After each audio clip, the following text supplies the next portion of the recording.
British Prime Minister Keir Starmer finds himself at the center of a political firestorm after promising to publish crucial witness statements in a collapsed China spy case that has exposed deep questions about his government's stance on national security.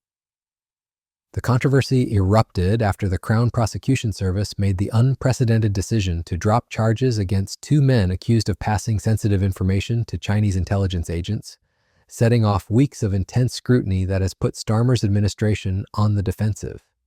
The case involved Christopher Cash, a former parliamentary researcher, and Christopher Berry, a teacher, both of whom had denied allegations of passing politically sensitive information to a Chinese intelligence agent. The charges were dropped last month in what the Crown Prosecution Service described as a necessary decision due to insufficient evidence demonstrating that China represented a threat to UK national security at the time of the alleged offenses. The collapse of this high-profile espionage case has created a political earthquake in Westminster, with opposition parties seizing on the failure as evidence of the Labour government's perceived weakness in confronting China. Conservative leader Kemi Badenoch has led the charge, accusing Starmer of being too weak to stand up to China and suggesting that the government deliberately sabotaged the prosecution to avoid damaging relations with Beijing. Mr. Speaker, the end of the answer was different from the beginning of the answer. What on earth is the point of us having a lawyer rather than a leader as a Prime Minister if he can't even get the law right on a matter of national security?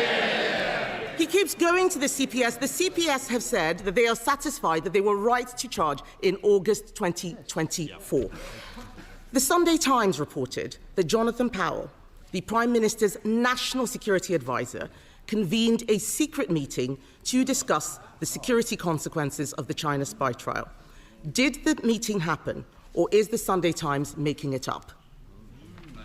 Mr. Speaker, she's clearly not a lawyer or a leader. Mr. Speaker.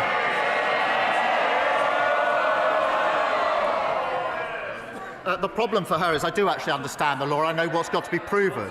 I've also looked at the evidence. Which was put in under the last government in relation to this case. There was a meeting in September. That did not involve the National Security Advisor discussing the evidence in any way, nor, Mr. Speaker, one further piece of evidence. The final statement in this case was submitted in August 2025. She has stated it's simply unbelievable that the Prime Minister is trying to claim the last government didn't classify China as a threat, pointing to the 2021 Integrated Review, which described China as the biggest state-based threat to the UK's economic security. The heart of the controversy lies in the government's witness statements provided by Deputy National Security Advisor Matthew Collins. These statements, which Starmer has now promised to publish in full, were supposed to establish China as a clear threat to British national security. I was reading a piece as I was coming into work this morning in, I think it's the Telegraph, a shadowy cabal of people running this country, of whom Jonathan Powell is one. But guess what? They say Keir Starmer isn't one of them. So Keir Starmer's not even in charge of the country anymore. I don't think he's been in charge for some time. I mean, he's just a sort of puppet at the top, and his strings are being pulled. I mean, but it's really, really serious. Yeah. And you have got this spying scandal. China's basically been given a green light to spy sort of willy-nilly in the UK because this government won't declare them as a national security threat. And we've got to stop this. And as for this super embassy, I mean, it's just an appalling concept. Right in the heart of the City of London, enormous embassy where the plans, they redact, they delete what goes on in some of the rooms, in the dungeons, in the basement levels. Well, you don't have to be a rocket scientist to work out what might be going on in those rooms that they don't want anybody to know about. No, exactly right. And as somebody pointed out over the weekend, you know, it's strategically placed between Canary Wharf and the City of London, the two kind of financial hubs of the country. And all manner of stuff could be, you know, intercepted, if you like, simply by, hacking into the sort of cables and all sorts of other things. The whole thing is utterly absurd and should just be stopped. It really is. And you have to wonder why this government is kowtowing so much to China. They are a clear national security threat. We know that. And they're also a major economic threat. However, the Crown Prosecution Service determined that the evidence fell short of meeting the necessary legal threshold required for the prosecution to proceed.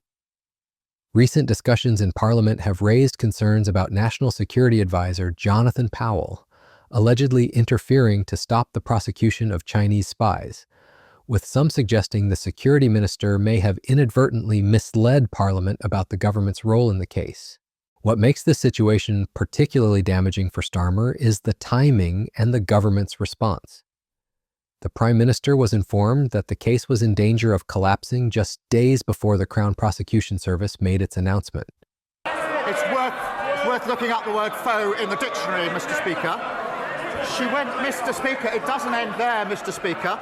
In September 2024, the leader of the opposition said this, I quote, "I have shied away from calling China a threat." She is playing politics with national security. The Prime Minister can read the beginning of a quote. Let me finish that quote. At the end of that quote that he just read out, I did describe China as a threat. But this whataboutery that he is doing neglects the fact that those spies were charged under a Conservative government. They were let off under Labour. He has not answered any questions. On Monday, Mr. Speaker, on Monday, the Security Minister repeatedly told the House that ministers did not take decisions, that it was the Deputy National Security Advisor who had full freedom.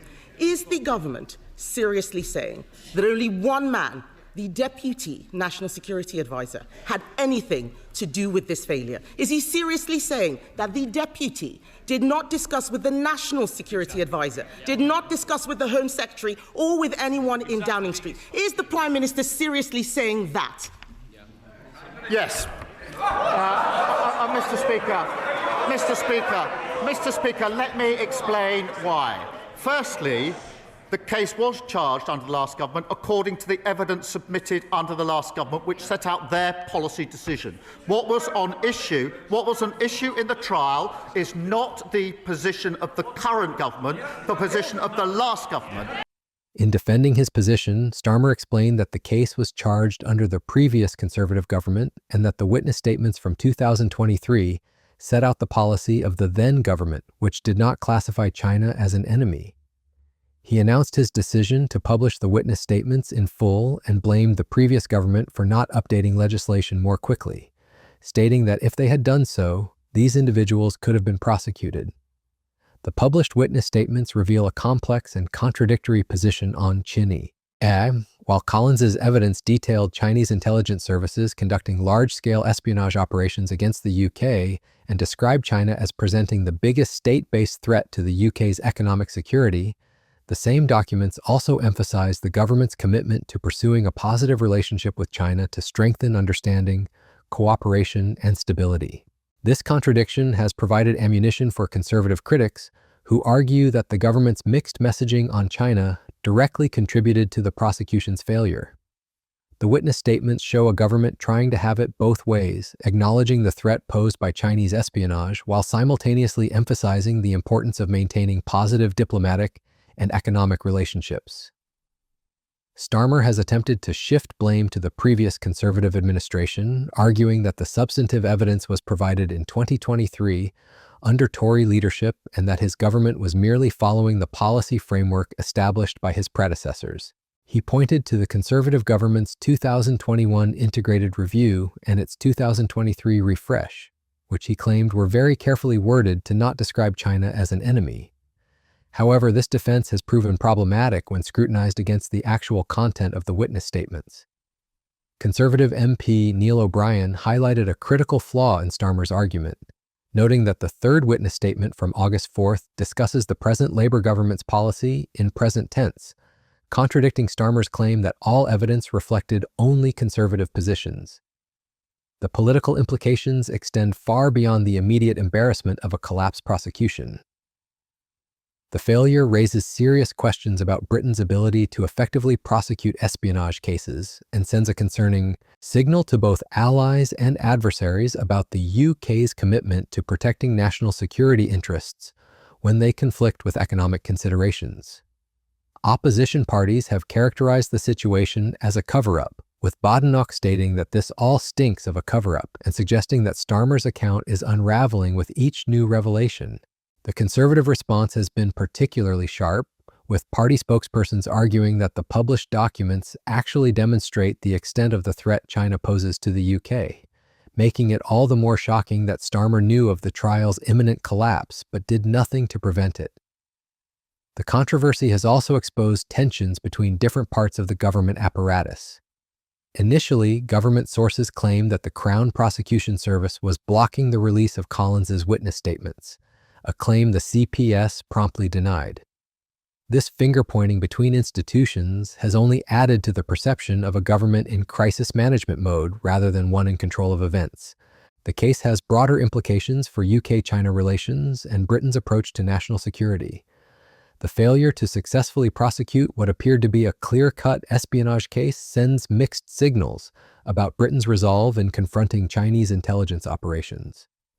This comes at a time when Western allies are increasingly concerned about Chinese espionage activities and are looking for coordinated responses to what many view as an escalating threat. The timing of the controversy is particularly awkward for Starmer's government, which is still relatively new and seeking to establish its credibility on national security issues. The Prime Minister's background as a former director of public prosecutions should have given him particular insight into the requirements for successful prosecutions, making the failure even more politically damaging. The published witness statements reveal the complexity of modern intelligence threats and the challenges governments face in balancing security concerns with diplomatic and economic relationships. Collins' evidence described Chinese intelligence services as highly capable and conducting extensive espionage operations, while also noting the government's desire to maintain cooperative relationships where possible. This balancing act reflects the broader challenge facing Western democracies in dealing with China, recognizing the genuine security threats posed by Chinese intelligence activities while maintaining the economic and diplomatic relationships that both sides value. However, the collapse of this prosecution suggests that Britain may have tilted too far toward accommodation at the expense of security enforcement.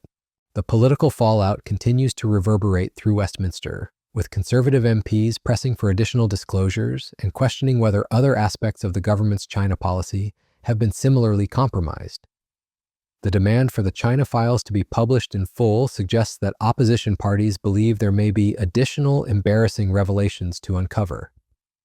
Starmer's promise to publish the witness statements represents an attempt to draw a line under the controversy by providing transparency about the government's actions. However, the initial publication appears to have raised more questions than it answered, particularly regarding the timeline of government knowledge and decision-making. The case also highlights the challenges facing the Crown Prosecution Service, in handling cases with significant national security implications. The CPS position that it needed clearer evidence of China being considered a threat at the time of the alleged offenses reflects the legal complexities involved in prosecuting espionage cases where government policy positions may be deliberately ambiguous. As the controversy continues to unfold, it serves as a reminder of the delicate balance required in managing relationships with strategic competitors like China. The failure of this prosecution may embolden other potential espionage activities, while simultaneously damaging Britain's credibility as a reliable partner in intelligence sharing and security cooperation with allies. The ultimate resolution of this controversy will likely depend on whether Starmer can successfully demonstrate that his government's actions were appropriate and that the prosecution's failure was indeed the result of previous Conservative policies, rather than current Labour decision-making. However, with opposition parties maintaining pressure and new questions continuing to emerge, the Prime Minister faces an uphill battle to restore confidence in his administration's handling of national security matters. The stakes could hardly be higher for a government still establishing its credentials on one of the most critical issues facing modern democracies. The collapse of this espionage case and the subsequent political fallout underscore the challenges of confronting state-sponsored intelligence activities while maintaining the complex web of international relationships that define modern diplomacy.